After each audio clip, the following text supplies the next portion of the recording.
The Snake River ran wild that spring of 1876, swollen with snowmelt from the Rockies, until it resembled some ancient serpent thrashing against its banks.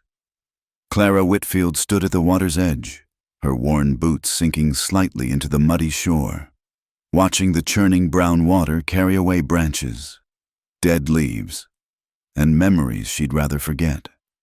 The morning sun cast long shadows through the pines, and somewhere behind her, the small town of Cedar Falls was just beginning to stir awake. She'd come here for peace, as she did most mornings since Thomas had been buried 14 months ago. The pneumonia had taken him quick that winter, leaving her with 40 acres of land, a cabin that echoed too loudly, and a heart that felt as hollow as a dried gourd. At 26, she was young for a widow in these parts, young enough that the men in town still tipped their hats with a particular kind of hope in their eyes. But Clara had no interest in their hopes. The river, with its constant movement and indifferent roar, was the only companion that didn't demand anything from her. A flash of movement upstream caught her eye. At first, she thought it was another deer carcass. The spring floods always brought them down from the mountains. But then she saw an arm break the surface. Fingers splayed against the gray sky before disappearing again beneath the foam. Without thinking, Clara was running along the bank, her black morning dress catching on brambles, tearing at the hem she'd mended just yesterday. The figure surfaced again. Closer now, and she could see it was a man, his face appearing and disappearing in the violent current like some terrible magic trick. His eyes, she'd never forget those eyes, locked onto hers for just a moment, wild as a wolf's, desperate as any drowning creature's, but somehow resigned too, as if he'd already made peace with the river taking him. The current was bringing him toward a bend where a fallen cottonwood stretched halfway across the water. Clara knew that spot. The tree had been there since last autumn's storms, its branches creating a natural catch for anything the river carried. She ran harder, her lungs burning in the cool morning air, reaching the tree just as the man slammed into it with a sound that made her stomach turn. He didn't cry out. His hands scrabbled weakly at the smooth bark before slipping away. Clara didn't hesitate. She crawled out onto the massive trunk, feeling it shift slightly under her weight, the river pulling at it with patient, terrible strength. The spray soaked through her dress immediately, cold enough to steal her breath.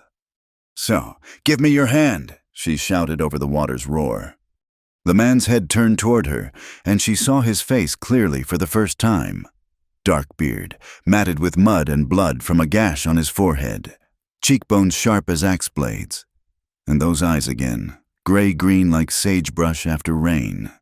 He looked at her as if she were some apparition, something his dying mind had conjured. "Your hand!" she screamed again, stretching out as far as she dared. This time he reached for her, their fingers brushing once, twice, before she managed to grab his wrist. The current immediately tried to tear him away, and Clara felt her whole body slide forward on the wet bark. For a moment, she was sure they'd both go under. Then her free hand found a broken branch stub, and she held on with strength she didn't know she possessed. "Pull yourself up," she commanded. He did, using her arm like a rope, his other hand finding the tree trunk. Together, they fought the river's grip until he was half sprawled on the cottonwood, coughing up brown water, his whole body shaking. Clara grabbed his shirt homespun wool, she noticed absently, patched in several places, and helped drag him further onto the trunk. "Can you make it to shore?" she asked.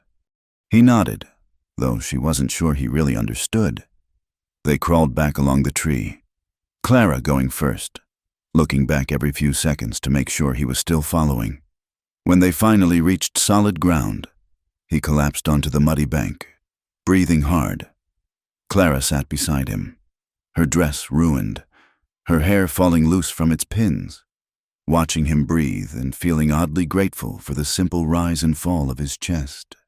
"Jonas McGraw," he said suddenly, his voice rough as sandpaper. Clara startled. She knew that name. Everyone in Cedar Falls knew that name. Jonas McGraw. The mountain man who'd been run out of town 3 years back when his wife died under mysterious circumstances. Some said he'd killed her in a drunken rage. Others claimed she'd died of fever and he'd gone mad with grief. Either way, he'd disappeared into the mountains, and most folks assumed he was dead by now. She began, then stopped. I know what you're thinking, he said, still staring at the sky. And you're probably right to think it. Clara stood abruptly, wringing water from her skirts. You need a doctor. No doctor. He struggled to sit up, wincing. No town. I shouldn't have come this far downriver. Storm confused me. I think, or maybe I just... He trailed off, looking at the water that had nearly claimed him. Maybe I just got tired of fighting it. You can't go back up the mountain in this condition, Clara said practically. You'll die. Might be that's what I was after. The words hung between them, heavy as wet wool. Clara studied him. This man she'd pulled from the river, this pariah whose name mothers used to frighten children into obedience. He didn't look like a monster. He looked like a man who'd been broken and badly mended, like her grandmother's china plate that still held soup but showed every crack. There's an old trapper's cabin about a quarter-mile upstream, she heard herself saying. Been abandoned since Ezra Hollis died last winter. It's got walls and a roof, at least. Jonas looked at her then, really looked at her, and Clara felt something shift in her chest, like ice breaking up on a frozen pond. Why? He asked simply. Clara didn't have an answer that made sense, even to herself. Maybe it was the resignation in his eyes when he'd been drowning. Maybe it was the way he'd said his name, like he was confessing to a crime. Or maybe she was just tired of being the young widow Whitfield, proper and pitied in equal measure. If I stay any longer, I'll change my mind, she said, the words coming out sharper than intended. She turned to walk away, then stopped. The cabin's got a red door. Can't miss it. She didn't look back as she walked toward town, though she could feel his gaze on her like sunlight on her neck. Her wet dress clung to her legs, making each step difficult, but she kept her pace steady. Behind her, she heard him get to his feet, heard his boots squelch in the mud as he headed upstream. By the time she reached the outskirts of Cedar Falls, the sun was fully up, and she could see Mrs. Henderson hanging laundry in her yard. The older woman's mouth fell open at the sight of Clara, soaked and muddy, her morning dress torn and her hair wild. Mercy, child, what happened to you? The river, Clara said simply, not slowing down. I slipped. It wasn't entirely a lie. She had slipped right out of the careful life she'd built since Thomas died, slipped into something dangerous and uncertain. As she walked through town, ignoring the stares and whispers, she thought about Jonas McGraw's eyes, about the weight of his hand in hers, about the way the river had tried to claim him and failed.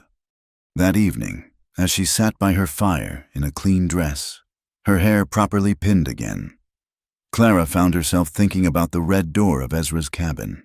She wondered if Jonas had found it, if he was warm, if the gash on his head had stopped bleeding.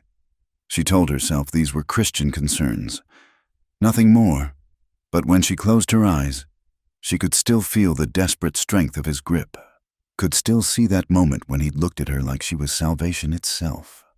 Outside, a storm was building over the mountains, and Clara knew the river would run even wilder tomorrow. She also knew, with a certainty that frightened her, that she would go back to that cabin with the red door. She would bring food and bandages and probably more trouble than she could handle, because for the first time in 14 months, she'd felt truly alive on that riverbank, fighting against the current, refusing to let go.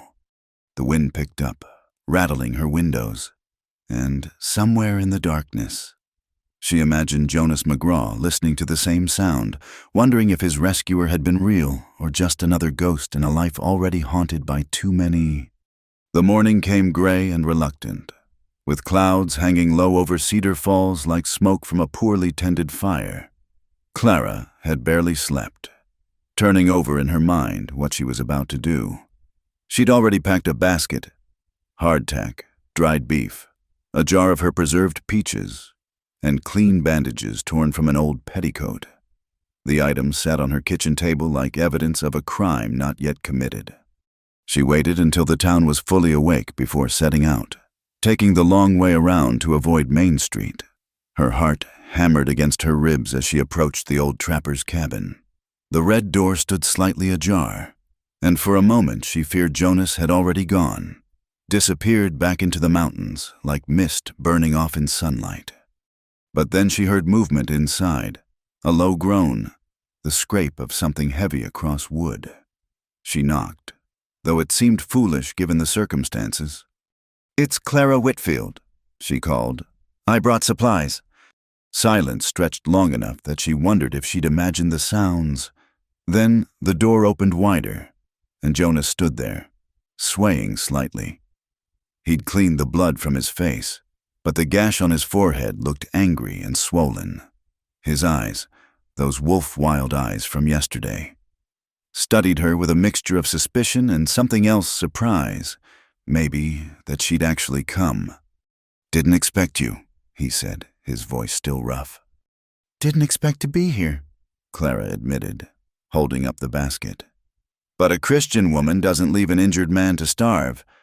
He stepped aside to let her in, and she saw how much that simple movement cost him. The cabin was sparse, a rope bed with a moldy straw mattress, a wooden table with one broken leg propped on stones, a fireplace full of old ash.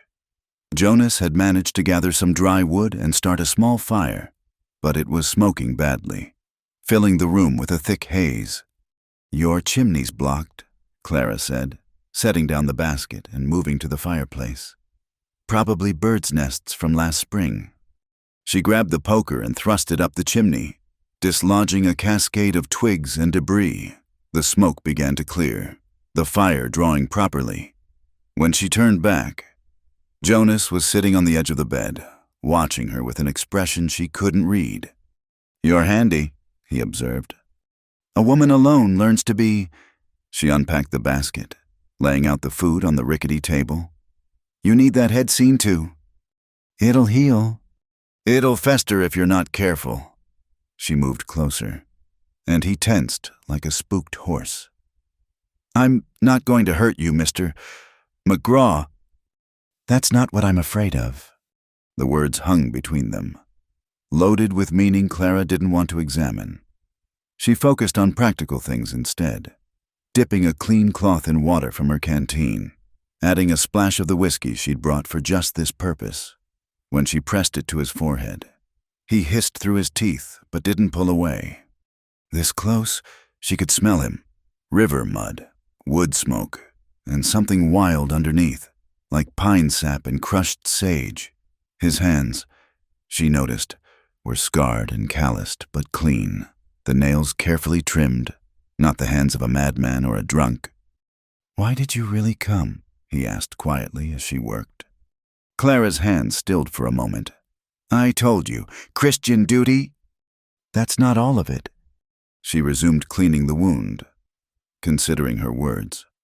"When my husband died, everyone in town knew exactly what I should do, how I should grieve, when I should stop wearing black, which widower I should marry come spring. They had my whole life planned out, neat as a sewing pattern." She wrung out the cloth, watched the pink water drip. "Yesterday, when I pulled you from that river, nobody expected it. Nobody planned it. It was just me choosing something." Jonas caught her wrist gently, stilling her movements. His touch was careful, as if he was afraid she might break or run. "You should go," he said, "if anyone sees you here." "If I stay any longer, I'll change my mind," Clara said, echoing her words from yesterday. But this time, she didn't move. They stayed frozen like that, his hand on her wrist, her hand at his forehead, the space between them charged with possibility and danger. Then, from outside, came the sound of horses. Jonas was on his feet instantly, moving to the grimy window despite his obvious dizziness. Clara recognized the riders immediately. Sheriff William Brennan and his deputy, young Samuel Hawkins. Her stomach dropped. "They must have followed me," she whispered. "No." Jonas's voice was grim. "They come by every few weeks, checking the abandoned places, making sure I haven't come back." He turned to her. "You need to hide." "I won't." "Clara." The use of her first name stopped her.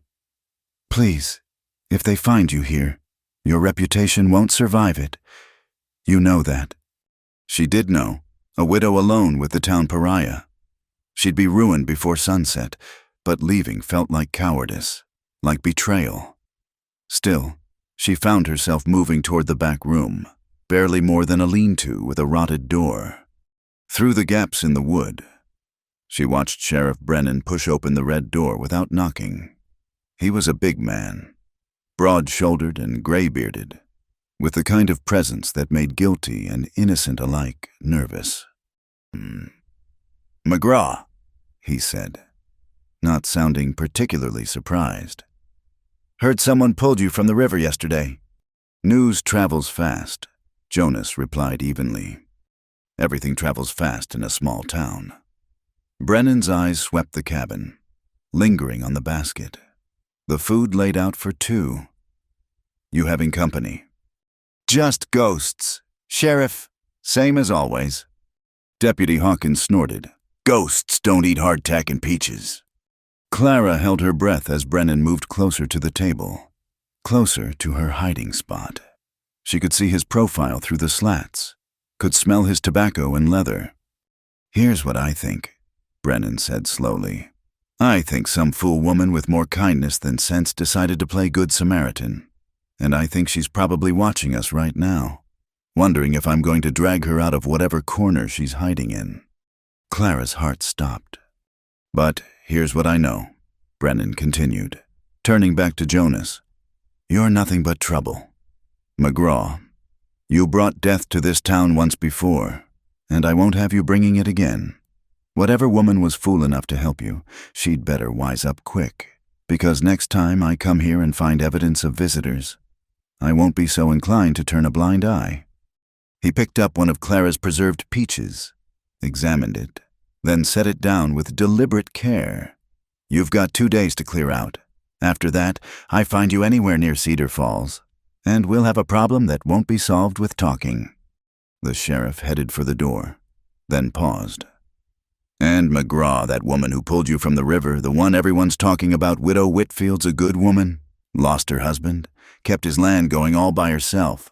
She doesn't deserve to get tangled up in your mess." After they left, Clara stayed in the back room for a long moment, trying to steady her breathing.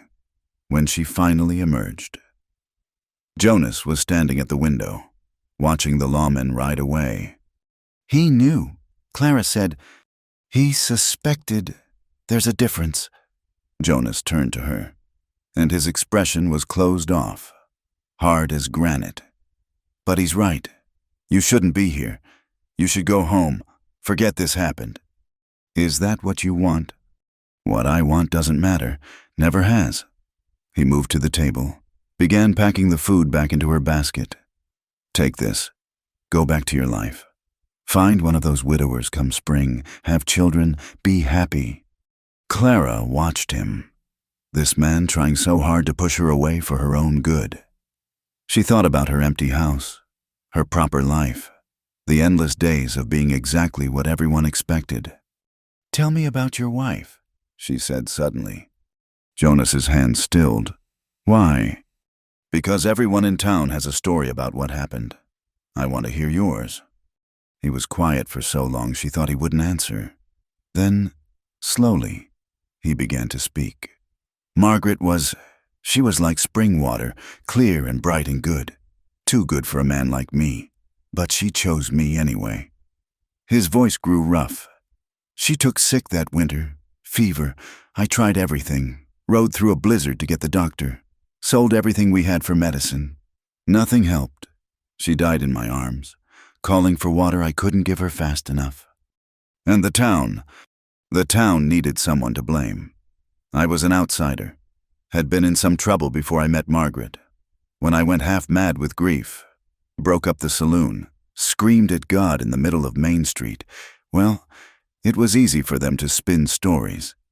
Say I'd poisoned her, or neglected her, or worse. He looked at Clara then. Maybe they were right. Maybe if she'd married someone else, someone respectable, she'd still be alive. Clara moved without thinking, crossing to him, taking the basket from his hands and setting it aside. Grief makes us all mad, she said quietly. When Thomas died, I stood in the middle of our wheat field and cursed God for an hour. If anyone had seen me, it's not the same. Isn't it? She reached up, touched the bandage she'd applied to his forehead. We're all just trying to survive our ghosts. Jonas. He caught her hand again, but this time he didn't push her away. They stood there, connected by that simple touch, while outside the wind picked up, rattling the cabin's walls. Clara knew she should leave, knew every minute she stayed increased the danger, but something kept her there. Maybe the loneliness in his eyes that matched her own. Maybe the way he held her hand like it was the first kind touch he'd had in years. I should go, she finally said, but made no move to leave. Yes, he agreed, but didn't let go of her hand. They stayed like that a moment longer. Two damaged souls recognizing something in each other that the rest of the world would never understand. Then Clara gently pulled away, picked up her basket. I'll come back tomorrow, she said. You shouldn't. I know. She moved to the door, then looked back. But I will anyway. As she walked back to town, Clara felt the weight of Sheriff Brennan's warning, felt the eyes of Cedar Falls watching her even when no one was there. She knew she was walking toward scandal, toward ruin, toward something that could destroy the careful life she'd built. But she also felt something she hadn't felt in 14 months, her heart beating with purpose, with choice, with the wild freedom of the river that had brought Jonas McGraw crashing into her life. By the time Clara reached the general store that afternoon, the whispers had already started. She could feel them following her like dust devils, swirling through doorways and around corners. Mrs. Adelaide Patterson, the banker's wife, stood near the fabric bolts with her daughter Constance, and both women fell silent when Clara entered. Mrs. Whitfield, Adelaide said, her tone sweet as molasses and twice as thick. We heard you had quite an adventure yesterday, falling in the river, was it? The bank was muddy, Clara replied evenly, selecting a spool of thread she didn't need. Adelaide's eyes were sharp as broken glass. Strange, though. Benjamin Carr swears he saw you running along the riverbank, chasing something in the water. Said you were moving with purpose, not like someone who'd slipped. Clara met her gaze steadily. Mr. Carr's eyesight isn't what it used to be. Constance giggled nervously. Mother heard you went out again this morning, early, with a basket. I often walk in the mornings. Clara said, the fresh air helps clear my head. Of course. Adelaide moved closer, lowering her voice. Clara, dear, we're only concerned for you, a young widow, all alone. People talk, and with that awful Jonas McGraw back in the area. Has he been seen in town? Clara asked, perhaps too quickly. Adelaide's eyes lit up with the pleasure of someone who just confirmed a suspicion. So, you did see him. Oh, Clara, you must be careful. That man is dangerous. Why, what he did to poor Margaret. What exactly did he do? Clara interrupted. Because I've heard a dozen different stories, and none of them seem to agree on the details. The store grew quiet. Mr. Josiah White, the shopkeeper, stopped sweeping. Even old Henry Moss, deaf as a post, seemed to lean in from his chair by the stove. Adelaide's face flushed. Well, everyone knows. What everyone knows and what's true aren't always the same thing. Clara said. She placed the thread on the counter, along with payment. Good day, Mrs. Patterson. She left the store with her head high, but she could feel the conversation exploding behind her. By evening, the entire town would know she'd defended Jonas McGraw. At home, Clara tried to focus on her chores, but her mind kept wandering to the cabin with the red door. She milked her cow, Bessie gathered eggs from her chickens, and checked on the small vegetable garden she'd managed to keep going. Normal things, proper widow things, but nothing felt normal anymore. That evening, Reverend Elijah Blackwood came calling. He was a tall, austere man with silver hair and eyes the color of winter sky. Clara served him tea in her modest parlor, knowing this wasn't a social visit.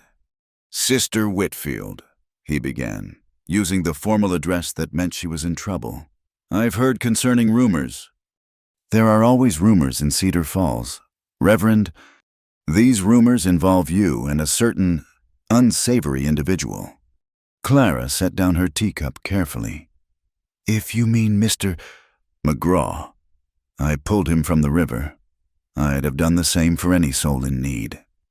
"Would you have visited any soul the next day, alone bringing supplies?" So Brennan had talked, or perhaps young Deputy Hawkins. It didn't matter. The damage was done. "Christ himself ministered to outcasts and sinners," Clara said. "Christ was also without sin," Reverend Blackwood countered. "You, Sister Whitfield, are a woman with a reputation to maintain. Your husband was a respected member of this community. Would you tarnish his memory with scandal?" The mention of Thomas made Clara's hands clench in her lap. "My husband is dead. Reverend, he has no memory to tarnish. Only a grave I tend every Sunday." "Clara," the Reverend's voice softened. "I know you're lonely. It's natural, after such a loss. But there are appropriate ways to address that loneliness. Harold Morrison has expressed interest. Harold Morrison is 58 years old with 7 children and breath that could knock a buzzard off a fence post." The Reverend's lips thinned. "He's a good Christian man with a prosperous farm." "Then let him find a good Christian woman who wants him." They sat in tense silence. Outside, Clara could hear the evening birds beginning their chorus, the distant lowing of cattle being brought in for the night. Normal sounds of a normal life she no longer seemed to fit into. "If you continue down this path," Reverend Blackwood said finally, "I cannot guarantee the church's support, and without the church's support in a town like this—" He didn't need to finish. Without the church's support, she'd be a pariah. No one would buy her eggs or vegetables. No one would help her bring in the harvest. She'd be as isolated as Jonas himself. After the Reverend left, Clara sat in the gathering darkness, not bothering to light a lamp. A knock at the door startled her. She opened it to find Martha Sullivan, the blacksmith's wife, standing on her porch with a covered dish. "Brought you some stew," Martha said, pushing past Clara into the house. Martha was a stout woman with kind eyes and hands scarred from years of work. She'd been one of the few who'd shown Clara genuine kindness after Thomas died. "That's very generous," Clara said carefully. Martha set the dish on the table and turned to face her. "Clara, I'm going to speak plain because I consider you a friend. The whole town's buzzing about you and McGraw. Adelaide Patterson's already got half the women's church circle convinced you're falling into sin. I pulled a drowning man from the river, and then visited him, alone, in an abandoned cabin." Martha sighed. "I'm not judging you. Clara, Lord knows, I've got my own past, but I lived through being the town scandal once, and I wouldn't wish it on anyone." Clara was surprised. Martha had always seemed so respectable. "You?" "Before I married Robert, I was involved with a traveling man, a tinker, handsome as sin and twice as smooth. When he left me with a baby in my belly and no ring on my finger, this town nearly ate me alive." Martha's face was grim. "I lost that baby, maybe from the stress of it all. Robert married me anyway. Bless him. But there are still women who cross the street when they see me coming." "That was 20 years ago. This town has a long memory for women's mistakes. Clara, men can drink, fight, gamble, even kill, and find forgiveness. but a woman who steps outside the lines they've drawn. Martha shook her head. We don't get forgiven. We just get forgotten, if we're lucky. Clara thought about Jonas, isolated in his cabin, blamed for a tragedy that wasn't his fault. She thought about herself, trapped in the role of proper widow, slowly suffocating under the weight of everyone's expectations. What if I don't want their forgiveness? Clara asked quietly. Martha studied her for a long moment. Then you'd better be prepared for what comes next, because it won't be easy. The next morning, Clara woke to find a dead crow on her doorstep. It had been placed there deliberately, its neck twisted, its black feathers arranged in a pattern, a warning or a threat. She buried it in her garden, her hands shaking with anger more than fear. At the mercantile, Mr. White served her with cold efficiency, no longer offering his usual pleasantries. At the bank, Mr. Patterson himself came out to handle her small transaction, his manner frigid. Even the children in the street seemed to watch her differently, whispering behind their hands. She stopped at the bakery, where German Otto and his wife Emma had always been friendly. But Emma wouldn't meet her eyes as she wrapped Clara's bread. Emma, Clara said softly, have I grown horns overnight? Emma glanced around nervously, then leaned forward. Is it true about McGraw? Is what true? That you're involved with him. Clara thought about lying, about salvaging what she could of her reputation. But she was tired of lies, tired of pretending. I helped him, that's all. But you went back. Yes. Emma's face was troubled. Clara, 3 years ago, when Margaret McGraw died, I saw Jonas the night before. He was at the apothecary, buying something. Mr. Green wouldn't say what, but after Margaret died so sudden. Did anyone investigate? Did anyone ask Jonas what he bought? Sheriff Brennan said there was no point upsetting a grieving man with accusations. Emma wrapped another loaf, her movements agitated. But then Jonas went wild, breaking things, screaming. What grieving man acts like that unless he's guilty? A man driven mad by loss and false accusations might act exactly like that. Clara said. Emma stepped back as if Clara had slapped her. You're defending him. I'm suggesting there might be more to the story than gossip and speculation. The bell above the bakery door chimed, and Adelaide Patterson entered with 2 other women from the church circle. They stopped when they saw Clara, their faces masks of righteous disapproval. Mrs. Whitfield, Adelaide said coolly. How unexpected to see you here. I do need to eat. Mrs. Patterson, I suppose we all must sustain our earthly bodies, Adelaide replied, her tone suggesting Clara's earthly body was particularly suspect, though some of us are more careful about the company we keep while doing so. Clara felt her temper rising like floodwater. She'd spent over a year being careful, being proper, being exactly what they expected, and for what to earn the right to exist in their narrow world, to be permitted to grieve on their schedule, love on their terms. You're right, Mrs. Patterson, Clara said, her voice carrying clearly through the small shop. We should all be careful about the company we keep. For instance, I'd be careful about keeping company with people who spread lies about a man when his wife lay dying, or people who stood by and did nothing while grief drove him from his home. That seems like particularly poor company to me. Adelaide's face went white, then red. How dare you? I dare because I have nothing left to lose. Clara interrupted. You've already decided I'm ruined. The dead crow on my doorstep this morning made that clear. There was a collective gasp. Emma's hand went to her mouth. So, let me be clear, Clara continued, looking at each woman in turn. I pulled Jonas McGraw from the river because I'm not the sort of person who watches a man drown. I brought him food and bandages because I'm not the sort of person who lets an injured soul suffer. And if that makes me unsuitable company for the good Christians of Cedar Falls, then perhaps Cedar Falls isn't the place for me. She picked up her wrapped bread, left payment on the counter, and walked out. leaving stunned silence in her wake. Her hands were trembling, but her step was steady. She'd crossed a line, burned a bridge. There was no going back now. As she walked through town, she could feel the shift in the air, like the pressure change before a storm.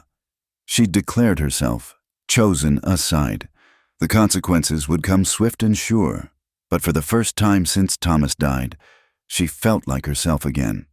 Not the widow Whitfield, properly grieving, properly alone, but Clara, who made her own choices and stood by them, come what may. The next morning, Clara loaded her wagon with more than just supplies. She brought blankets, a pot for cooking, fishing line, and an old rifle that had been Thomas's. If the town wanted to cast her out, she'd at least ensure Jonas had what he needed to survive. The rifle gave her pause. She remembered Thomas teaching her to shoot, his patient hands guiding hers. But sentiment was a luxury she couldn't afford now. The road to the cabin was muddy from overnight rain, and twice she had to get out and push when the wheels stuck. By the time she arrived, her dress was splattered with mud and her hair had come loose from its pins. She found Jonas sitting outside the cabin, whittling a piece of pine with a folding knife. He looked up at her approach, and something flickered across his face. Surprise, perhaps, or maybe disappointment that she'd come back despite his warnings. "You're either the stubbornest woman in Colorado or the most foolish," he said. "Maybe both." Clara climbed down from the wagon. "Help me unload this." "Clara? The whole town already thinks I'm compromised," she interrupted. "I might as well make myself useful while I'm being scandalous." They unloaded in silence, Jonas moving stiffly but steadier than he'd been 2 days ago. Inside the cabin, Clara set about making the place more livable, sweeping out debris, covering the broken window with oilcloth, setting the supplies on shelves. "You don't have to do this," Jonas said, watching her work. "I know." She paused, turned to face him. "Tell me about the apothecary." His face went still. "What?" "The night before Margaret died, Emma at the bakery said you bought something from Mr. Green. The town thinks it was poison." Jonas sat down heavily on the bed. For a long moment, he said nothing, and Clara wondered if she'd pushed too hard. Then he spoke, his voice barely above a whisper. "Laudanum. I bought laudanum." He looked up at her, his eyes hollow. Margaret hadn't slept in 3 days. The fever had her crying out, seeing things that weren't there. Doc Morrison had already been twice, said there was nothing more he could do, just make her comfortable. So I went to Green, bought the laudanum to help her sleep, maybe ease the pain. "Did you tell anyone this?" "Who would have listened? Green had already spread his poison story by the time Margaret was in the ground. Said I'd been acting suspicious, desperate, which I was, desperate to save my wife." His hands clenched. "I gave her 3 drops in water, just like Green told me. Held her while she finally slept. She never woke up." Clara moved to sit beside him, careful to leave space between them. "The fever killed her. Jonas, not you, not the laudanum." Try telling that to a town that had already made up its mind. He stood abruptly, pacing to the window. "You want to know why I went wild after it wasn't just grief? It was rage. Pure burning rage that they could stand at her funeral. These people who'd watched her suffer and whisper that I'd murdered her. That Sheriff Brennan could pat my shoulder and tell me to leave town for my own good, like I was the criminal." "Where's Green now?"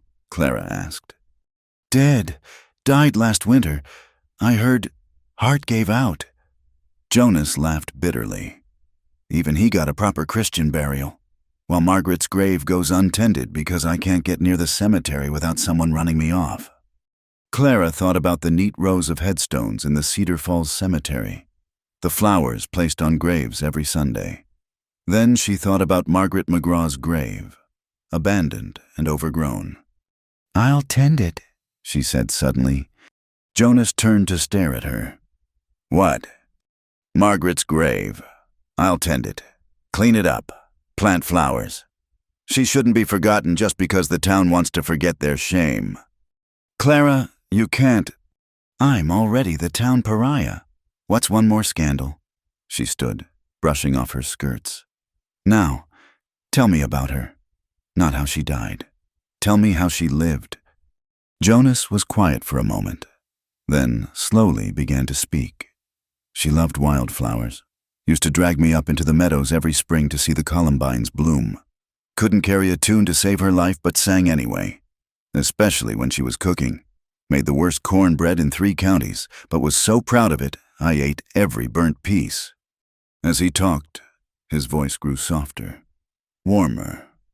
Clara found herself watching the way his face changed when he spoke of happier times, the way his hands moved as he described Margaret teaching him to dance in their tiny cabin, how she'd insisted on reading to him every night from her one precious book of poetry.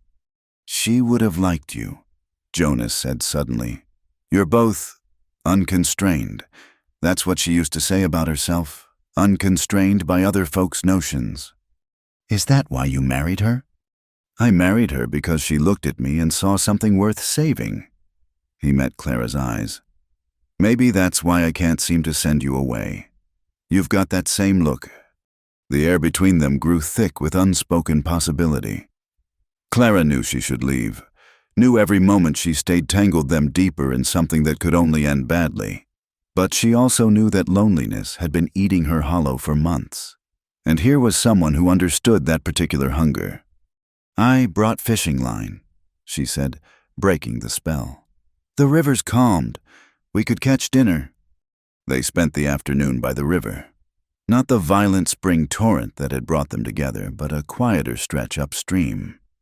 Jonas showed her how to tie flies from bits of thread and feather, how to read the water for where trout might hide.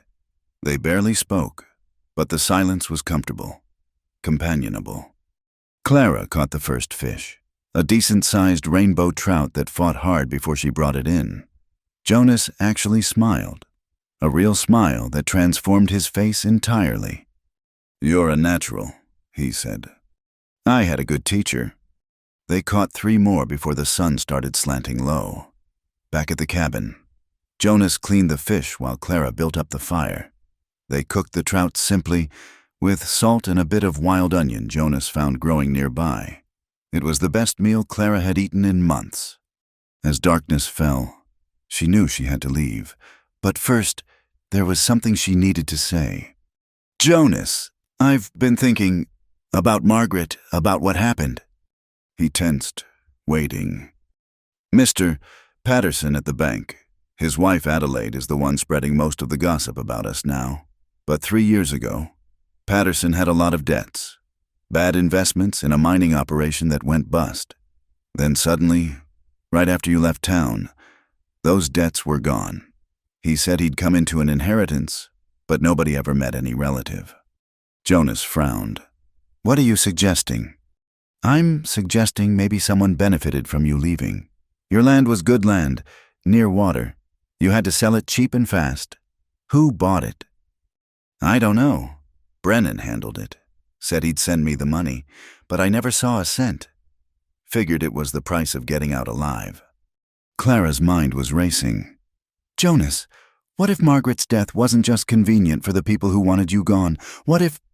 Stop! His voice was sharp. Don't go down that road. Clara, I've spent 3 years wondering if maybe the fever wasn't natural.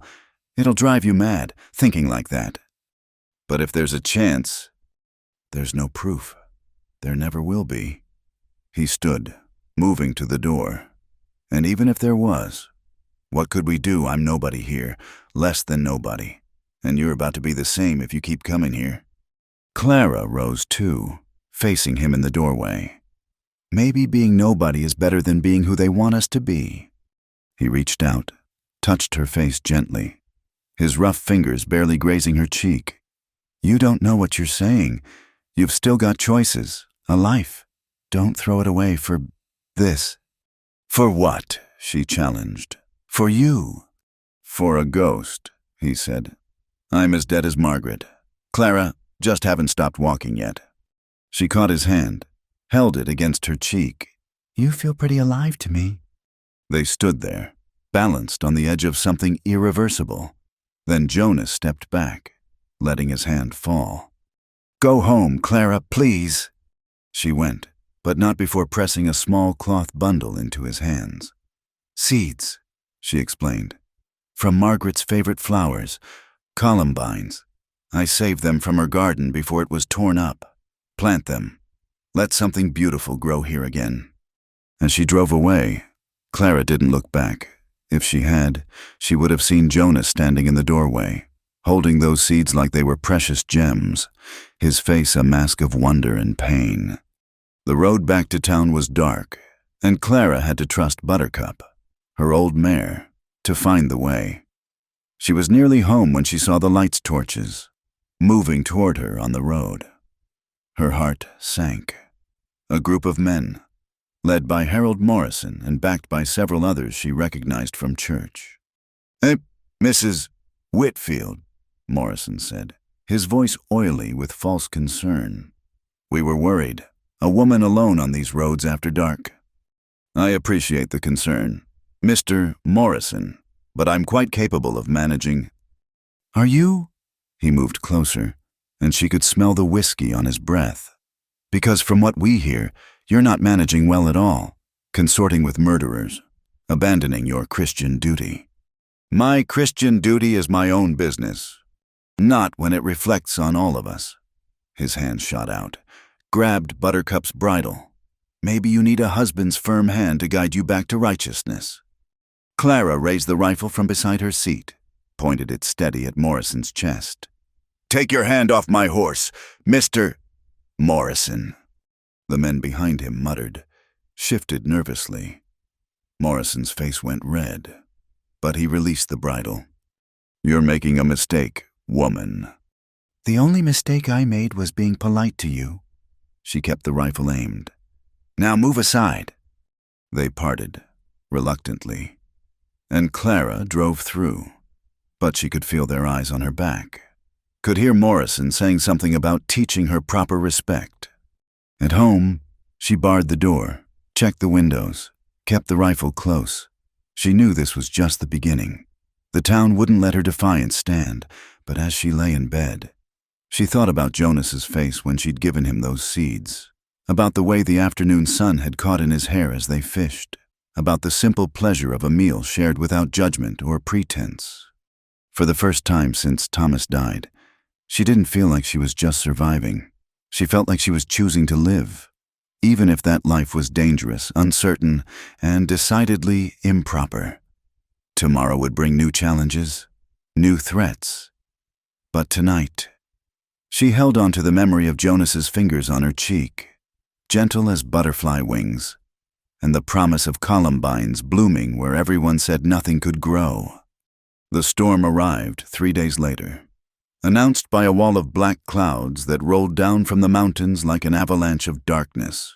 Clara had seen storms before, violent summer tempests that turned the streets to mud and sent folks scurrying for shelter. But this was different. The air itself felt electric, charged with menace, and even the animals sensed it. Her chickens huddled in their coop, refusing to come out for feed. Buttercup paced nervously in her stall, whinnying at shadows. By midday, the wind had picked up to a howl, and rain began falling in sheets so thick she couldn't see her barn from the house. Clara secured what she could, bringing the chickens into the kitchen despite their protests, tying down everything that might blow away. But her thoughts kept returning to the cabin with the red door, to Jonas alone in that flimsy shelter. The river would be rising. She'd seen what spring floods could do, watched entire homesteads swept away like they were made of paper.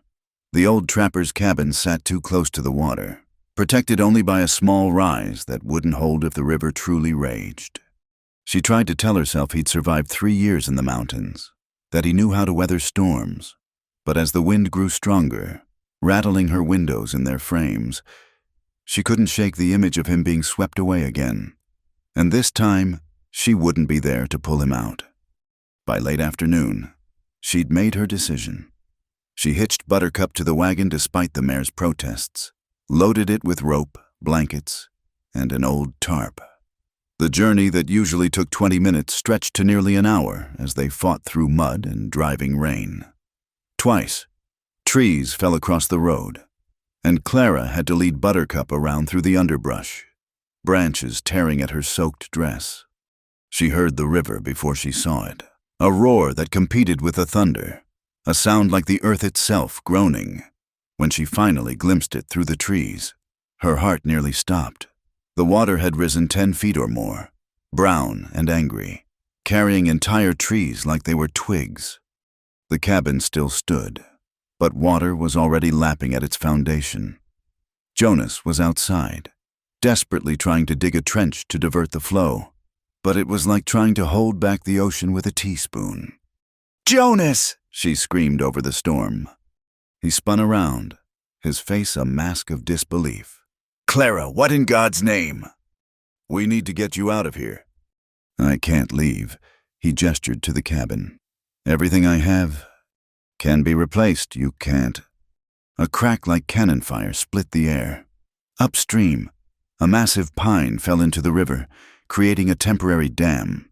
Clara knew what came next when that dam broke. The surge would take the cabin for certain. "We have minutes," she shouted. "Help me." Together, they managed to save precious little, his rifle, a few tools, the seeds she'd given him, carefully wrapped in oilcloth. As they loaded the last items, they heard it, a sound like nothing Clara had ever experienced, a roar that made the storm itself seem quiet. "Run!" Jonas grabbed her hand. They sprinted for the wagon as the temporary dam burst. Clara turned back once to see a wall of water, 15 feet high, racing toward them. It hit the cabin with the force of a battering ram, and the structure exploded into splinters. The wave kept coming, climbing the rise, reaching for them with fingers of foam and debris. Jonas threw Clara into the wagon and slapped Buttercup's flank hard. The mare, already terrified, needed no encouragement. She bolted forward as the water crashed behind them. So close Clara could feel the spray on her back. For 100 yards they raced just ahead of the flood, until finally the ground rose enough that the water fell back, settling into a new, wider channel where the cabin had stood. They didn't stop until they reached higher ground. Then Jonas pulled Buttercup to a halt, and they sat there in the driving rain, both shaking, watching the river devour the place that had been his refuge. "You saved my life," he said quietly. Again. "You saved mine too," Clara replied, remembering how he'd thrown her into the wagon. They looked at each other, soaked and muddy and alive, and suddenly Jonas laughed. Not bitter or harsh, but real laughter, tinged with hysteria and relief. Clara found herself laughing too, and they sat there in the storm, laughing like mad people while the world fell apart around them. "Where will you go?" Clara asked when the laughter died. "I don't know. Back to the mountains, I suppose." "No." The word came out firm. "Decided. You're coming with me." "Clara?" "My barn's solid. Built it with Thomas to withstand anything. You can stay there until we figure out something else." "The town will crucify you." "Let them try." She took the reins from his hands. "I'm done being afraid of their judgment." The ride back was treacherous. The storm had turned the road into a river of mud, and twice they had to get out and push when the wagon mired. But they worked together with the efficiency of people who'd learned each other's rhythms. And by dark, they'd reached Clara's property. The barn was indeed solid. Thomas had built things to last. They got Buttercup inside, rubbed her down, gave her extra oats for her bravery. Then Clara led Jonas to the small room Thomas had built in the loft, where he'd sometimes slept during calving season. "It's not much," she said, lighting a lantern. "It's dry and it's standing," Jonas replied. "That makes it a palace." Clara found him some of Thomas's old clothes, trying not to think about how strange it was to see another man in her husband's shirts. While Jonas changed, she went to the house and returned with soup and bread, coffee and a bottle of whiskey Thomas had kept for medicinal purposes. They ate in companionable silence. listening to the storm rage outside. The barn creaked but held firm, and gradually the warmth from the small stove Jonas had lit drove out the chill. "Why?" Jonas asked finally. "Why risk everything for me?" Clara considered her answer. "When Thomas was dying, I prayed every night for a miracle, for God to send someone, anyone, to save him. No one came. He died holding my hand, asking for water I couldn't give him fast enough." She looked at Jonas steadily. "Sound familiar?" His face went pale. "Clara." "I couldn't save Thomas, couldn't save your Margaret, but I could save you. Maybe that's reason enough." Jonas moved then, crossing the small space between them, kneeling beside her chair. "You're the miracle, Clara. Don't you see that? Not because you pulled me from the river, but because you pulled me back to life." He reached up, touched her face with infinite gentleness, and Clara felt something crack inside her chest. All the grief and loneliness and fear she'd been carrying for so long. She leaned down, pressed her forehead to his, and they stayed like that while the storm raged. Two souls finding shelter in each other. A crash from outside broke the moment. Through the barn door, they could see Clara's chicken coop had been destroyed by a falling tree. In the morning, she'd have to gather what chicken survived, rebuild what was broken, but that was tomorrow's worry. "I should check the house," she said. "I'll come with you." Together they fought through the wind to her back door. Inside, the kitchen was chaos. The chickens she'd brought in were panicked, feathers everywhere, and a window had broken, letting in rain and leaves. They worked side by side to board up the window, calm the chickens, mop up the water. It was near midnight when the worst of the storm finally passed, leaving behind a steady rain and occasional rumbles of distant thunder. Clara stood at her kitchen window, looking out at the darkness, aware of Jonas behind her, aware of the line they were approaching. "You should go back to the barn," she said softly. "Yes," he agreed, but didn't move. She turned to face him. "Jonas, we can't. The town already thinks the worst. If we give them proof." "I know." He stepped closer anyway. "But Clara, I need you to understand something. These past days, being near you, it's the first time since Margaret died that I've wanted to live. Really live. Not just survive." "Don't." "Let me finish. Tomorrow, when this storm passes, I'll leave. Go back to the mountains. Disappear. Let you rebuild your life without my shadow over it. But tonight, I need you to know that you brought me back from the dead. And if I never see you again after tomorrow, that will be enough. Knowing you exist, knowing there's still goodness in the world, that will be enough." Clara felt tears on her cheeks. Didn't know if they were for Jonas, for Thomas, for Margaret, or for herself. "It won't be enough for me." They stood there, the kitchen lamp casting shadows on the walls, the rain drumming on the roof. Then Jonas stepped back, toward the door. "Good night, Clara." "Wait!" She grabbed his arm. "The storm's not done. Stay until it passes. Just stay." So they sat by her fire, in separate chairs but close enough to touch.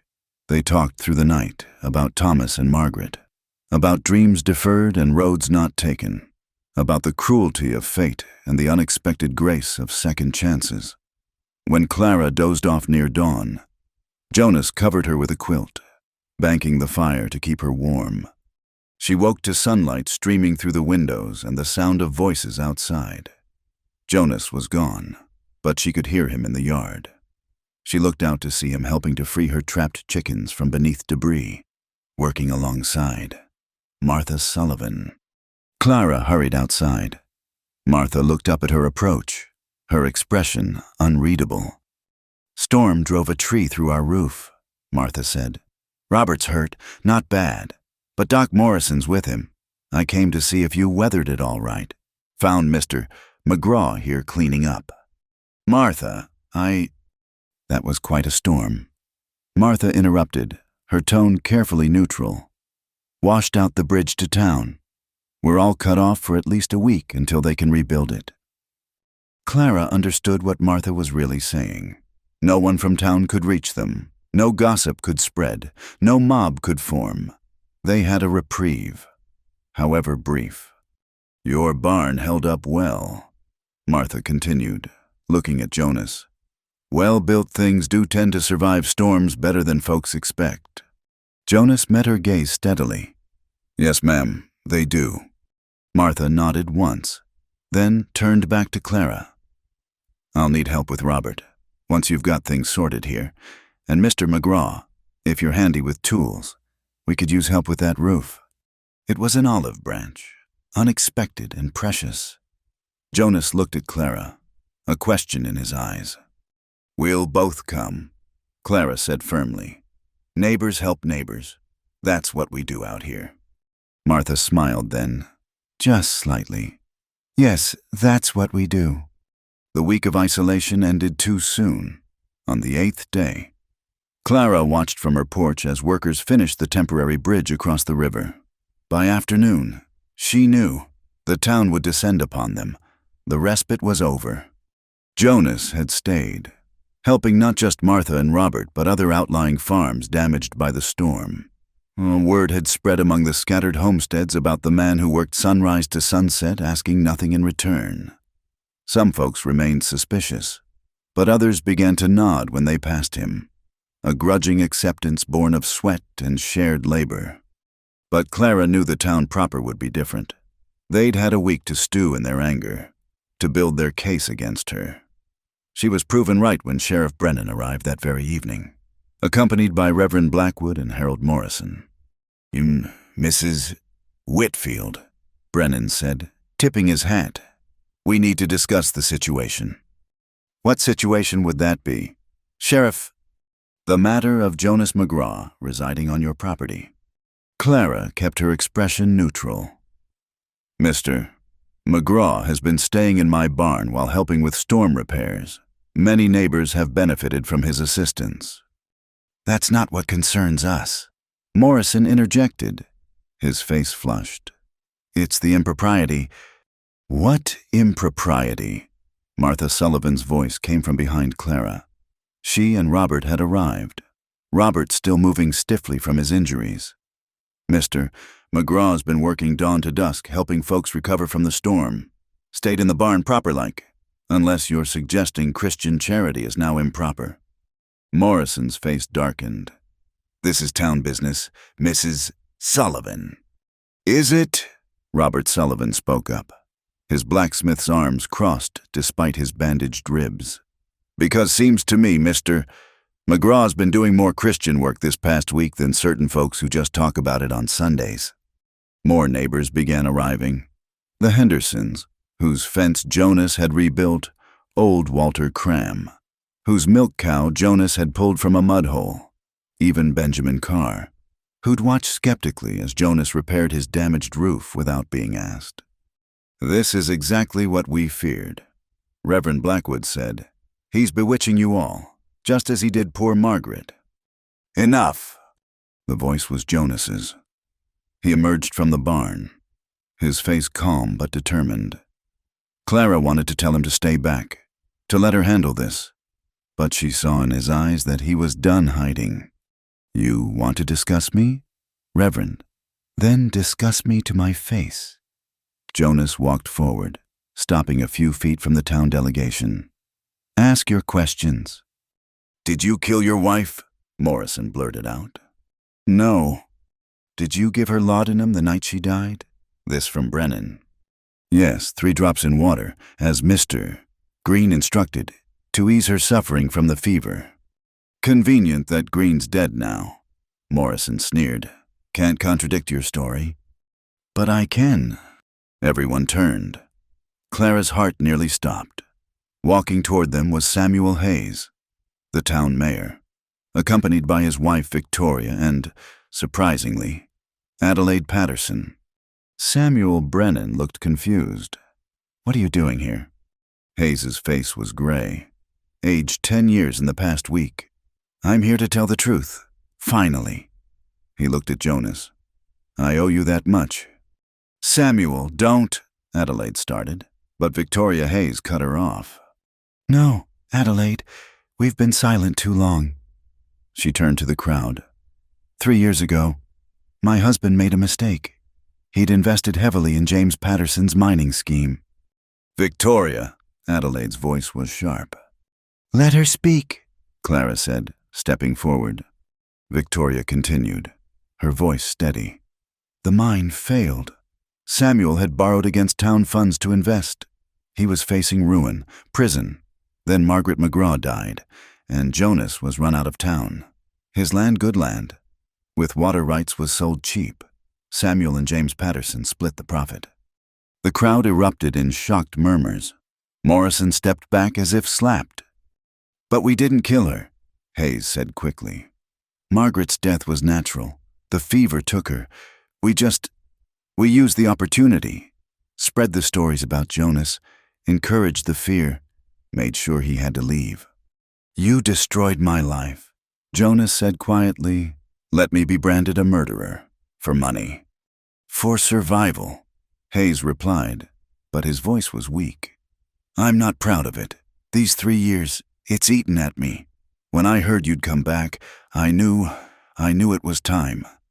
Adelaide Patterson was backing away, but her husband James had appeared, his banker's face pale. This is slander, he said. You can't prove any of this. Actually, I can...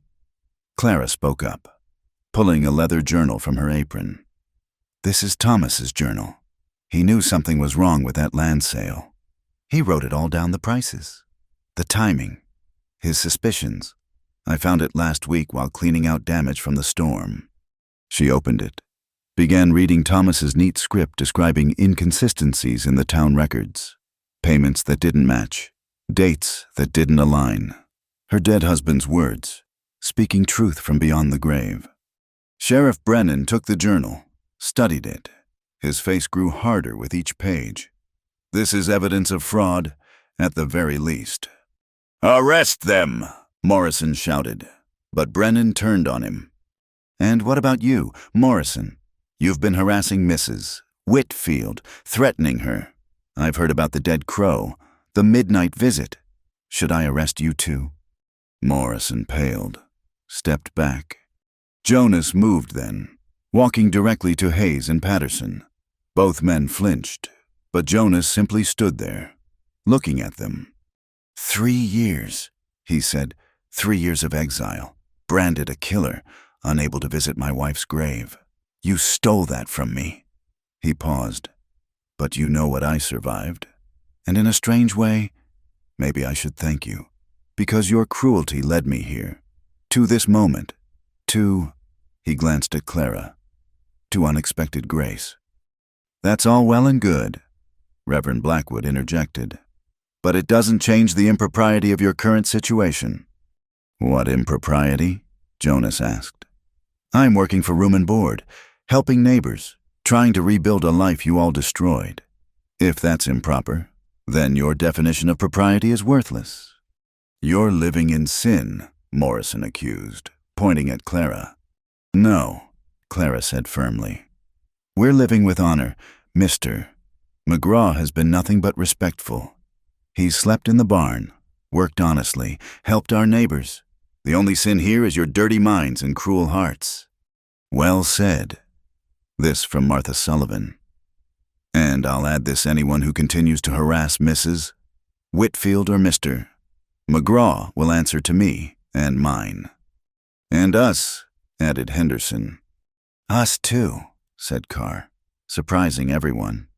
One by one, the neighbors who'd come spoke up, forming a protective circle around Clara and Jonas. Not everyone, some still looked suspicious, uncertain, but enough. Enough to make the town delegation realize they'd lost their mob, their moral authority. Sheriff Brennan cleared his throat. Hayes, Patterson, you'll need to come with me. We'll sort out this fraud business properly. He looked at Jonas. Mr. McGraw, I owe you an apology. I failed you 3 years ago. I won't fail you again. Jonas nodded once, accepting the apology without absolving the failure. As Brennan led Hayes and Patterson away, Adelaide Patterson suddenly burst into tears. "It wasn't supposed to happen like this," she wailed. "We were just trying to survive, to maintain our position." "Your position was built on destroying an innocent man," Victoria Hayes said coldly. "We all have to live with that." The crowd began to disperse, but Reverend Blackwood remained. "This doesn't change everything," he said to Clara. "The appearance of impropriety—" "Reverend," Jonas interrupted. "I have a question. Where in the Bible does Christ turn away from someone because of appearances? Where does he choose reputation over truth, comfort over justice?" Blackwood's mouth opened, closed, opened again. Finally, he turned and walked away without answering. As the sun set, Clara and Jonas stood alone in her yard. The neighbors had gone home. The crisis had passed, but they both knew things had fundamentally changed. "They'll never fully accept us," Clara said. "No," Jonas agreed. "But maybe we don't need them to. Maybe we just need a few good people who see us for who we really are." "And who are we?" Jonas turned to her, took her hands. "Two people who found each other in the most unlikely way, who chose truth over comfort, courage over conformity." He paused. "Clara, I need to say something." "Jonas." "No, let me. These past days, working alongside you, seeing your strength, your integrity, I've fallen in love with you. Not because you saved me from the river, but because you saved me from despair, from giving up." He squeezed her hands gently. "I know it's too soon. I know you're still grieving Thomas. I know the town will talk, but I also know that life is short and uncertain, and I don't want to waste another day pretending I don't feel what I feel." Clara looked at him, this man who'd been broken and rebuilt, who'd faced injustice with dignity, who'd worked himself exhausted to help neighbors who'd shunned him. She thought about Thomas, what he would want for her. She thought about Margaret, who'd loved Jonas enough to defy convention. She thought about herself, the woman she'd become through trial and choice. "I love you too," she said simply. "God help me, I do." Jonas pulled her close then, and they stood in the gathering darkness, holding each other while the first stars appeared overhead. Tomorrow would bring new challenges, the legal proceedings against Hayes and Patterson, the ongoing gossip, the slow work of rebuilding trust and reputation. But tonight, they had truth. They had each other, and in a world that had tried to break them both, that was no small victory. "What now?" Jonas asked against her hair. "Now," Clara said, pulling back to look at him. "We live, honestly, openly, without apology. We tend Margaret's grave and honor Thomas's memory. We help our neighbors and ignore our detractors. We build something new from the ashes of what was destroyed. Together. Together." The morning was crisp and clear. One of those perfect autumn days when the aspens turned gold and the air tasted like apple cider. Clara stood beside Jonas at the entrance to Cedar Falls Cemetery, holding a basket of wildflowers, columbines grown from the seeds she'd saved, mixed with prairie roses and black-eyed Susans. "You don't have to do this," Jonas said quietly. "Yes, I do." Clara looked at the neglected corner where Margaret's grave lay, overgrown with weeds, the wooden marker nearly rotted away. "She deserves better, and the town needs to see us do this together."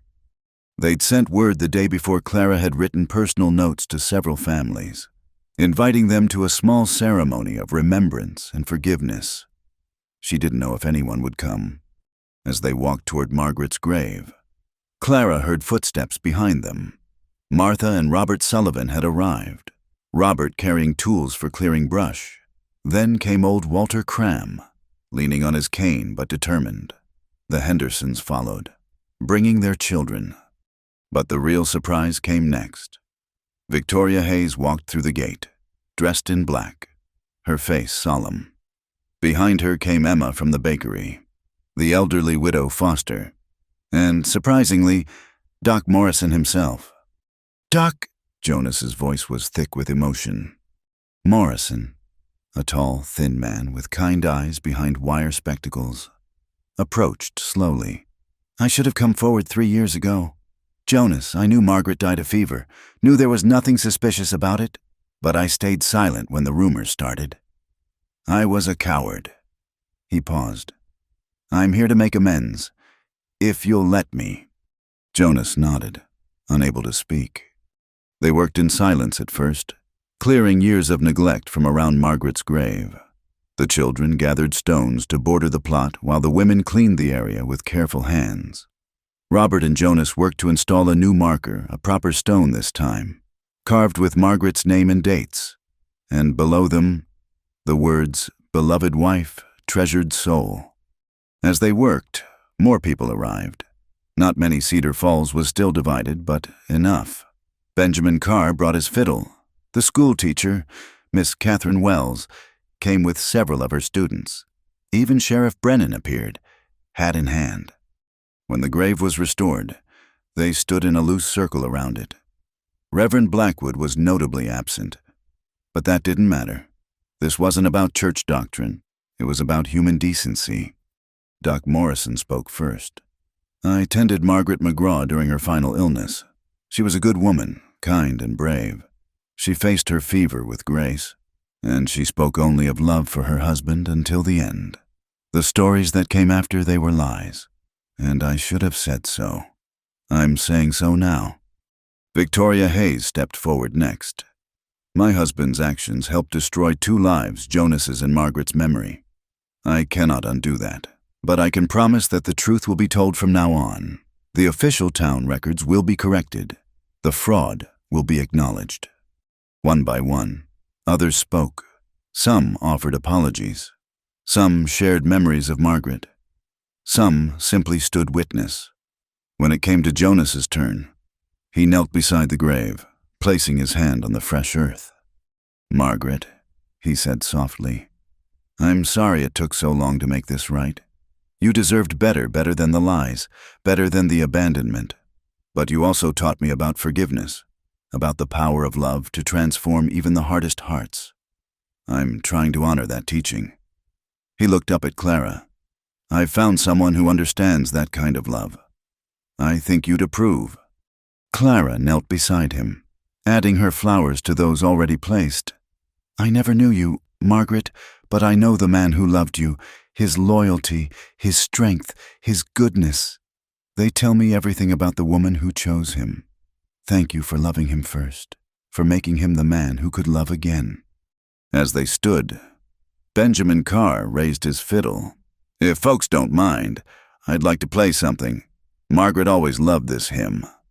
The sweet, mournful notes of Amazing Grace filled the cemetery. Some people sang along softly. Others simply stood with heads bowed.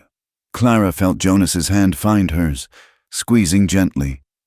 When the music ended, Sheriff Brennan cleared his throat. "There's something else needs doing." He pulled out an official-looking document. "Jonas McGraw. This is a full pardon and apology from the town council. It acknowledges that you were wrongfully accused and unjustly driven from your home. It also includes the deed to your old land Hayes and Patterson's ownership has been voided due to fraud." Jonas stared at the paper. I don't want that land back. Too many dark memories." "Then sell it proper this time." Brennan said, "Or keep it, but it's yours by right." As the crowd began to disperse, each person stopping to shake Jonas's hand or nod to Clara, Harold Morrison appeared at the cemetery gate. His face was red, twisted with anger. "This is blasphemy," he shouted. "You're honoring a marriage breaker, Harold." The voice was quiet, but firm. It was Adelaide Patterson, emerging from behind a large monument where she'd apparently been listening. She looked older, defeated, her usual proud bearing gone. "Stop! Adelaide, but you said—" "I said many things, did many things, all of them wrong." She walked forward, addressing Jonas directly. "My husband is in jail awaiting trial. My family is ruined. I've had time to think about how we got here, about the lies we told ourselves to justify our greed." She paused. "I'm sorry. That's not enough. I know, but it's all I have." Morrison looked around, realizing he was alone in his anger. Even those who hadn't come to the ceremony weren't supporting him. He spat on the ground and stormed off. As the cemetery emptied, Reverend Blackwood appeared, walking slowly toward them. Clara tensed, but the Reverend's face was thoughtful rather than condemning. "I've been praying," he said simply, "struggling with my conscience, with my understanding of what's right." He looked at the restored grave, at the flowers and the new marker. Christ ate with tax collectors and sinners. He defended an adulterous woman from those who would stone her. He chose mercy over judgment, always. He paused. "I've been a Pharisee. Haven't I more concerned with rules than righteousness?" "Reverend," Clara began, but he held up a hand. "I owe you both an apology and an invitation. The church doors are open to you. If you choose to walk through them, together or separately, married or not, that's between you and God, not you and me." It was more than Clara had hoped for. Jonas extended his hand, and, after a moment, Blackwood shook it. As the sun reached its zenith, Clara and Jonas found themselves alone at Margaret's grave. The morning's work had transformed it from a place of neglect to one of beauty and peace. "She can rest now," Jonas said quietly. "Can you?" Clara asked. He considered the question. "I think, yes, the anger is gone. The need for revenge, for vindication, it's all faded. What's left is just gratitude for Margaret's love, for the time we had, for you, for this second chance."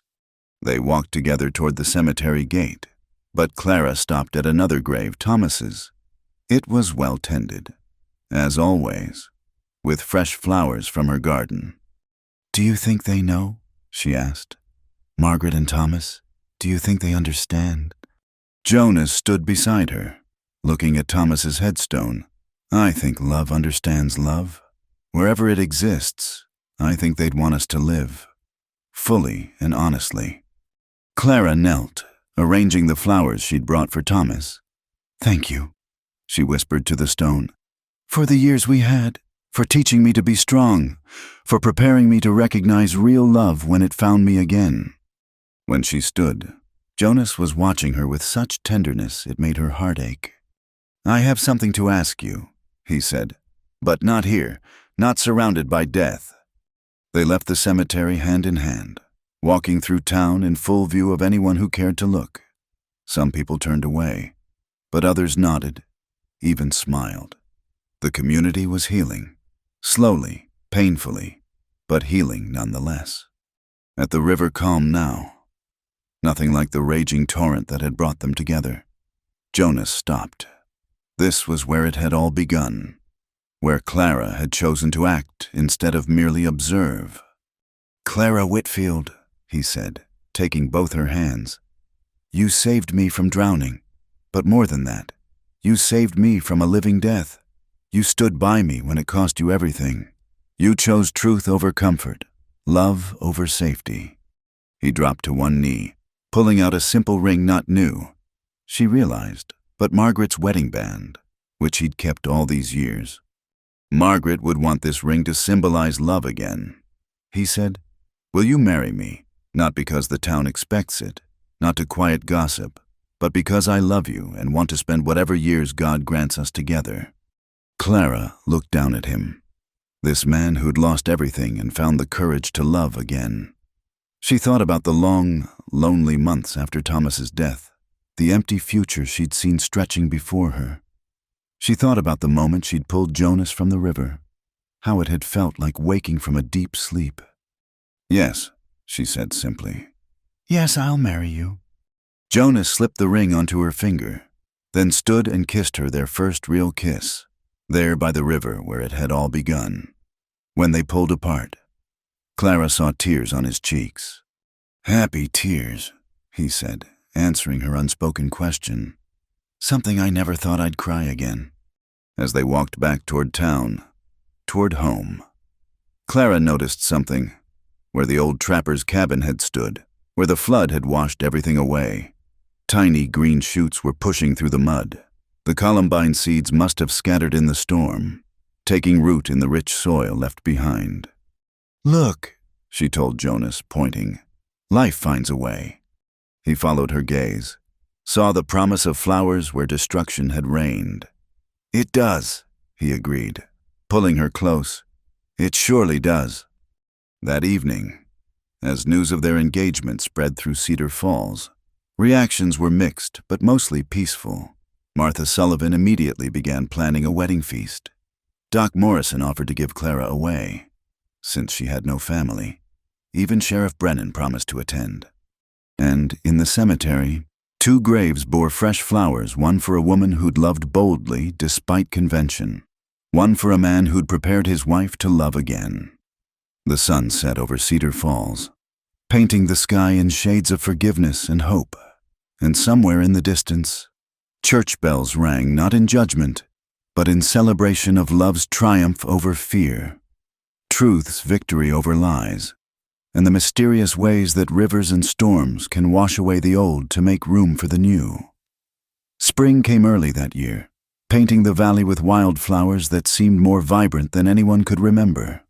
The columbines that had taken root where the old cabin once stood now bloomed in profusion, their blue and white petals dancing in the gentle breeze. Clara stood among them, her hands dirty from planting, watching Jonas work on the frame of their new house. They'd chosen to build here, by the river that had brought them together, not where tragedy had struck, but on higher ground, with a view of the mountains and the town below. The foundation was solid stone, hauled from the quarry with help from neighbors who'd once shunned them both. Robert Sullivan had forged the iron fittings himself, while Martha had organized the women to sew curtains for windows not yet installed. "You're dreaming again," Jonas called from where he was setting a beam with Benjamin Carr's help. "Just thinking how different everything looks from up here," Clara replied. The town seemed smaller somehow, less important. It had been 6 months since their wedding, a simple ceremony by the river with Reverend Blackwood officiating and half the town in attendance. Not everyone had come, but more than Clara had expected. Harold Morrison had left for California the week before, unable to bear the changes in Cedar Falls. The Pattersons had moved away after James's conviction for fraud. But new families had arrived, drawn by stories of a community learning to heal itself. "Mrs. McGraw," a voice called. Clara turned to see young Timothy Henderson running up the path, clutching a letter. "This came for you at the post office. Ma said to bring it right away." Clara took the envelope, recognizing the elegant handwriting immediately. It was from Victoria Hayes, who'd moved to Denver after her husband's trial. She opened it carefully, reading aloud so Jonas could hear. "Dear Clara and Jonas, I hope this letter finds you well and your new home progressing beautifully. I wanted you to know that Samuel passed peacefully last week. The shame of what we'd done wore heavily on him, but in his final days, he found some measure of peace knowing the truth had finally come out. He asked me to tell you both that making amends, however late, had lifted a burden from his soul." Jonas climbed down from the frame, coming to stand beside Clara as she continued reading. "I've established a small fund in Margaret's name at the Denver Hospital for women who cannot afford medical care during fever seasons. It seems a fitting memorial, one that creates life from loss. I've also sent a package with Timothy seeds from my grandmother's garden. She always said new homes needed old blessings. May yours be filled with both. With sincere regards, Victoria." Timothy produced a cloth bag from his pocket, heavy with seeds. Clara accepted it with tears in her eyes, thinking of how much had changed since that day she'd pulled Jonas from the river. "That's a good thing she's done," Jonas said quietly. "Margaret would have appreciated it." As Timothy ran back down the path, Doc Morrison arrived on horseback, dismounting with the careful movements of a man feeling his years. "Thought you might need these," he said, producing a leather satchel. "Medical supplies for your new home. Way out here. You'll want to be prepared." "Doc, we can't accept," Jonas began, but Morrison waved him off. "It's not charity, it's practicality. Besides," he looked at Clara meaningfully, "you'll be needing them come winter, I expect." Clara blushed, her hand moving instinctively to her still flat stomach. They hadn't told anyone yet, wanting to be sure, but somehow Doc Morrison always knew. "How did you—" 40 years of doctoring teaches you to recognize the signs," Morrison said with a gentle smile. "Congratulations to you both." Jonas pulled Clara close, his face bright with joy and wonder. A child knew life to fill their new home. It seemed almost too perfect, too much happiness after so much sorrow. As Morrison rode away, they stood together looking at their half-built house. The main room was nearly complete, with a large stone fireplace that would warm them through the coldest winters. The kitchen would face east, catching the morning sun. 2 bedrooms, one for them, one for the child to come, with room to add more as their family grew. "Are you happy?" Jonas asked, his arms around her from behind. "More than I have words for," Clara replied. "But Jonas, are you sure about staying here? We could go anywhere, start fresh where no one knows our story." He turned her to face him. "Our story is part of us now. The pain and the joy, the loss and the finding. I don't want to run from it anymore. This place, these people, they're our witnesses. They saw us at our worst and our best. That means something." A wagon approached from town, and Clara recognized Martha Sullivan at the reins, accompanied by several other women. They'd formed a quilting circle that met weekly, and Clara had become an unexpected member. "We've finished it," Martha announced, pulling back a canvas to reveal a beautiful quilt. The pattern was intricate, a river running through mountains, with columbines blooming along its banks. Each woman had contributed squares, their initials embroidered in the corners. "For your new home," Emma from the bakery said, "every home needs a quilt with love stitched into it." Even old Widow Foster had contributed, her arthritis-gnarled fingers managing delicate work. "I misjudged you, child," she said to Clara. "You've got backbone. This town needed shaking up, and you did it with grace." As the women helped Clara spread the quilt over sawhorses to admire it properly, Jonas returned to his work with the other men who'd arrived to help. By evening, the roof beams were in place, the skeleton of their home standing strong against the sky. They lit a bonfire as the sun set, sharing food everyone had brought. Benjamin Carr played his fiddle while children danced. Stories were told not of scandal and judgment, but of storms weathered, forgiveness found, and community rebuilt. Sheriff Brennan, nearing retirement, raised his cup of cider. "To second chances," he said, "and to the courage to take them. To Jonas and Clara McGraw," Robert Sullivan added, "who showed us that love is stronger than fear, truth stronger than lies." As the gathering continued into the night, Clara and Jonas slipped away to walk by the river. The moon was full, turning the water to silver, the mountains to shadow and dream. "Remember that first day?" Clara asked.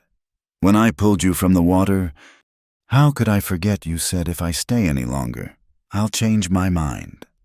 Clara laughed softly. "I did change my mind, about everything, about what I wanted, who I could be, what I was willing to fight for." "You saved me," Jonas said simply. "We saved each other." They stood where the old cabin had been, now a meadow of columbines glowing pale in the moonlight. Jonas knelt, picking up something from the ground, a river stone, smooth and perfect, with a white line running through its dark surface like a promise. "For our new home," he said, pressing it into Clara's hand. "To remember where we came from, what we survived." Clara held the stone, still cool from the earth, thinking of all the symbols they'd gathered Victoria's seeds, Margaret's ring on her finger, Thomas's journal that had revealed the truth, this stone from the place where everything changed. "Our children will ask about our story someday," she said, "and we'll tell them." Jonas replied, about loss and finding, about choosing love over fear, about how sometimes the worst storms bring the best gifts.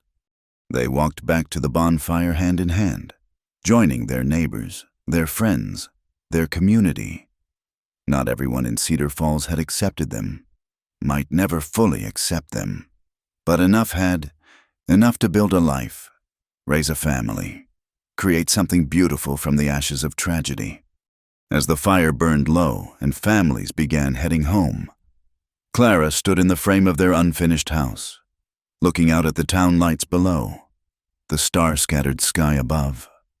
She thought about the journey that had brought them here, the deaths that had nearly broken them, the river that had united them, the courage it had taken to choose love in the face of condemnation. Jonas came up behind her, wrapping a blanket around them both against the cool night air.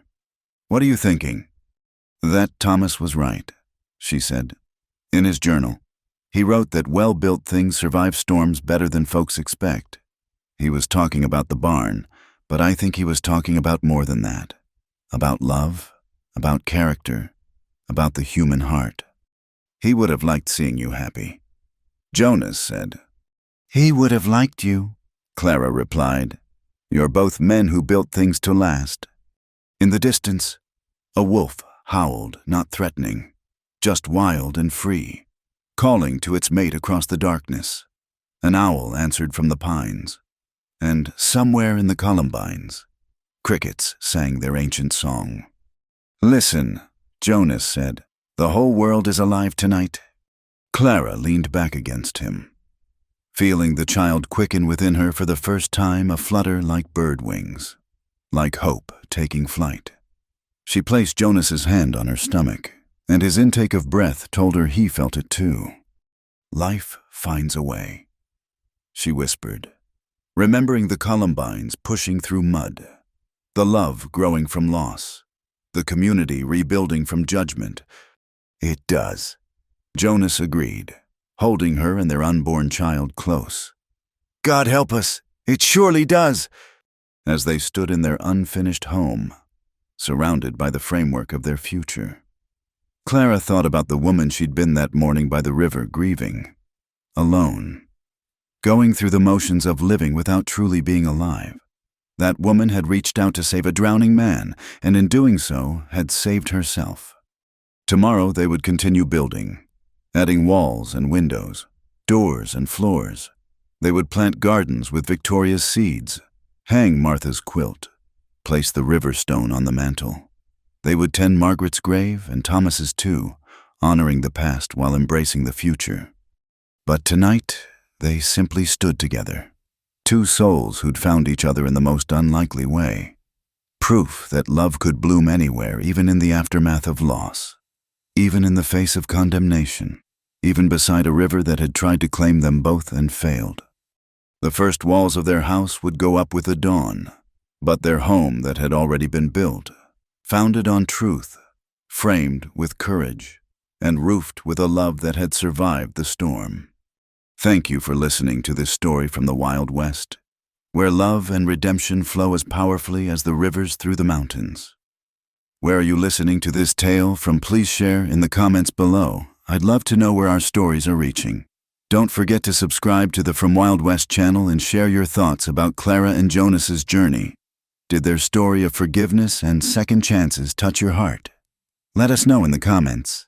And we'll see you in the next adventure from the American frontier.